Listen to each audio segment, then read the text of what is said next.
இன்னைக்கு ஒன்லி கிராக்கர்ஸ்ல நம்ம என்ன ஐட்டம் பார்க்க போறோம் அப்படின்னா 4x4 வீல் பார்க்க போறோம். இது வந்து ஸ்டார்வெல் பிராண்டோட ப்ராடக்ட். வாங்க இதோட அன்பாக்சிங் வீடியோ பார்க்கலாம்.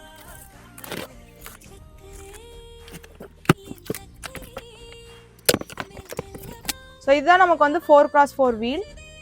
இது என்ன, நமக்கு ஒரு பாக்ஸ்ல நமக்கு வந்து 5 பீசஸ் வரும்.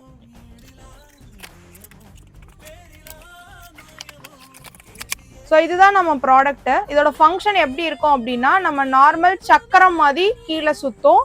பட் ஃபங்க்ஷன் எப்படி இருக்குன்னா லோட்டஸ் ஃப்ளவர் மாதிரி மேலே வந்து நமக்கு ஃப்ளவர் பாட் ஃபங்க்ஷன் மாதிரி இருக்கும். ஸோ இதோட டெஸ்டிங் வீடியோவும் நம்ம இதில் பார்த்துடலாம்.